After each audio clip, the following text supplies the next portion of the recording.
The bike industry is suffering. They're needing to sell bikes at ridiculous prices in order to stay in business. And hey, I get it. Business is business. However, I refused to pay almost $4,000 for a new gravel bike. Thanks for tuning in to another episode. My name is Jace. This is SoCal Biking, and I want to share with you today why I decided to build another bike. And let me tell you, it was actually a really hard and tough decision whether to build a bike from scratch or to choose to buy a pre-built bike. So check this out.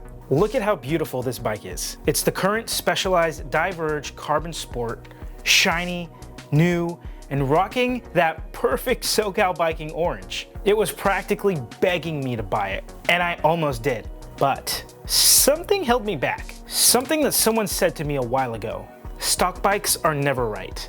And I didn't quite get it then, but I get it now. You know, some people, like my dad, they prefer to buy stock bikes because it's easier, it's faster, and it's more convenient.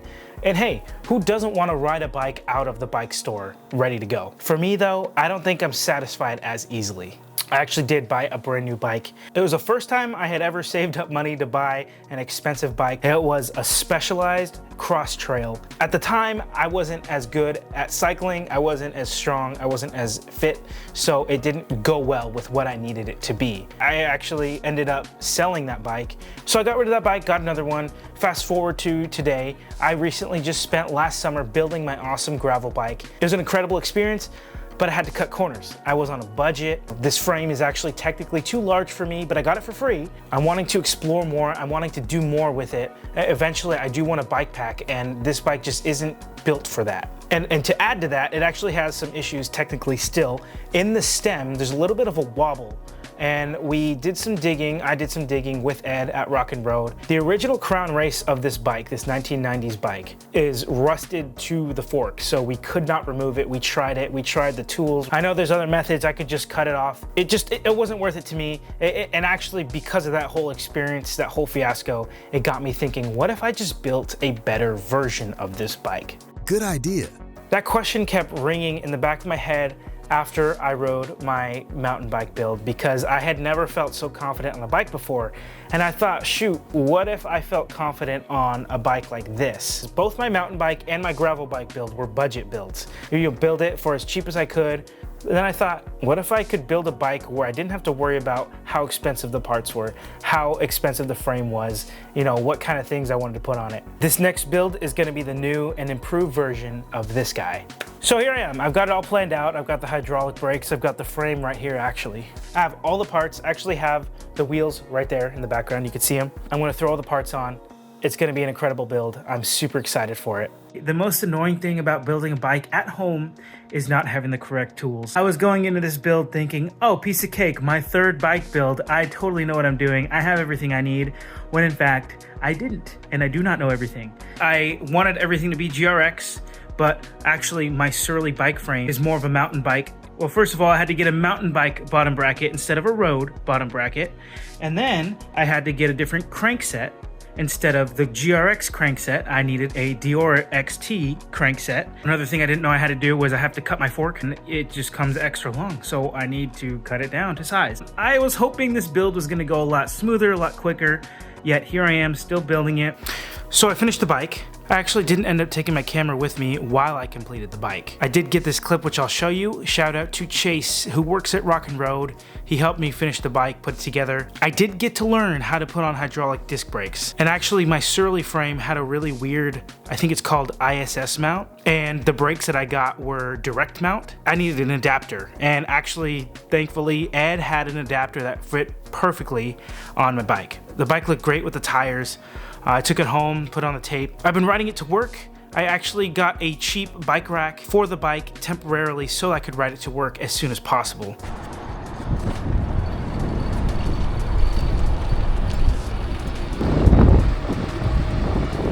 This thing's awesome. So this is where I'm currently at. It's almost done. I've ridden it a few times now. Those bags are cool.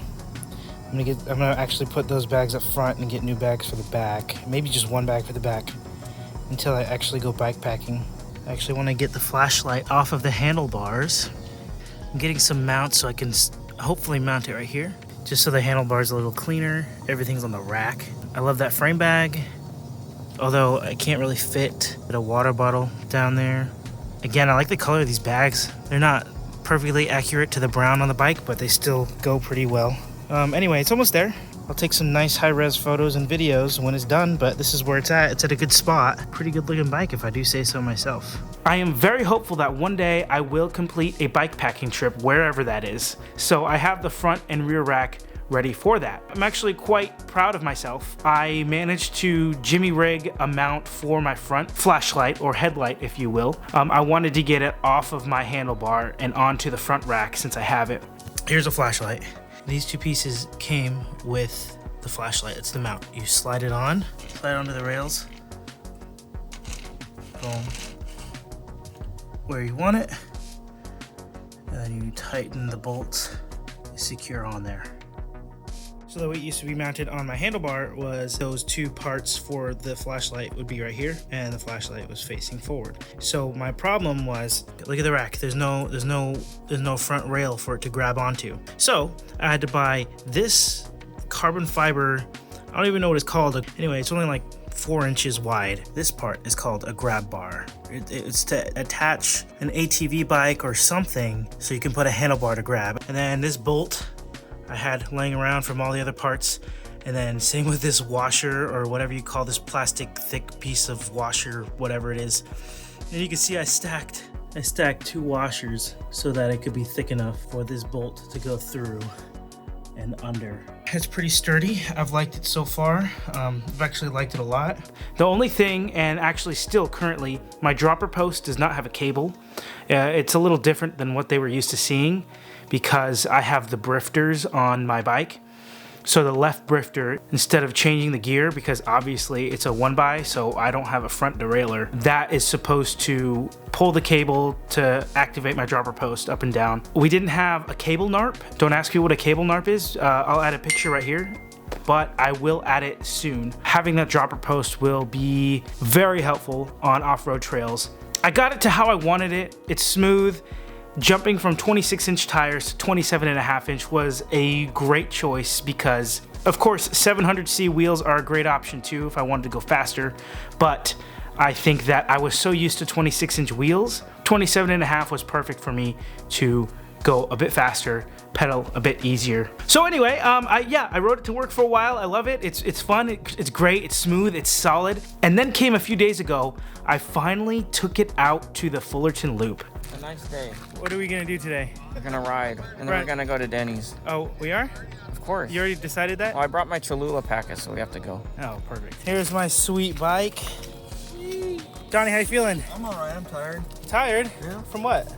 From riding that electric bike everywhere. Oh, this is our first group ride since a while. First group ride, here we go. Fullerton Loop. Yeah. Hey, you got some sweet bikes there. What the heck? I like the vintage ones the most. Hey, there's Donnie. All right, I'm coming. I'm coming. I like having the Fullerton Loop as the standard. If it can survive the Fullerton Loop, then it's ready. The trail, if you've ever ridden it, isn't super advanced. There are a few steep climbs, a few fun downhills, and those few downhills were quite sketchy on my green bike. However, I felt super solid even without the dropper post with my new Surly Grappler. I set some PRs on that ride, and overall, I just felt comfortable and confident on this bike, unlike my other one where I felt I was hunched over too much, sitting too high above the handlebars. Nothing's wrong with that green bike. I actually still quite like it. It currently resides in my dad's garage, and I love looking at it. I love riding it when I can, but this blue one is just the new standard for me. It's ready for commuting, it's ready for bike packing, it's ready for trails. It's quite literally an all-terrain bike. It wasn't that long ago that I realized the difference between a gravel bike and an all-terrain bike. All you hear is gravel, gravel, gravel, gravel. In my head, I interpreted gravel as like, wow, a bike you could take anywhere, on road, on dirt, wow, let's take it everywhere. In reality, what I didn't know was gravel just means it's a hybrid between a road bike and a cyclocross bike. Or if I'm wrong there, what I mean is it's really geared more towards being a road bike. Lightweight, thinner tires, aerodynamic, just fast. What I really wanted was an all-terrain bike where I can go on a wide range of trails. I'm loving my bike so far. My Shimano shoes that I did a review on go perfect with the accent of the bike. Really quick, I do want to mention it took me forever to find a bag that I liked, because if you Google brown bike pannier bag, you'll find some options, but you won't find any with quick release and you won't find any that are waterproof. I ended up going with this one. It's branded Tourbon on Amazon. It's not waterproof, but it does the job. It fits the look that I wanted. I couldn't find another option that I liked. I was even looking at leather handmade bags on Etsy. I was looking at vintage bags from eBay. I could not find one that I liked. I don't know, hey, who knows? Maybe down the road I'll learn how to sew and I'll end up making my own quick release pannier bag in that specific brown that I'm looking for. My dad keeps making fun of me. Just one more bike, just one more bike. But in reality, no, this is my last build, and I'm actually excited to take this bike to some events wherever we go. I know for sure later this year is the Tour de Big Bear. I haven't registered yet, but I do plan on taking this bike there and doing either the gravel ride or the mountain bike ride. Overall, I'm very happy with my build, and I'm glad to share it with you. And maybe by doing so, I can inspire you to build your next bike instead of just going to the store and dropping $3,000–$4,000 on a bike that you might not like. Ask questions. There's a lot that I learned from this build. I just don't know what else to share because no one's asked me. So leave that in the comments. Again, thanks. Like, comment, subscribe. I will see you in the next video.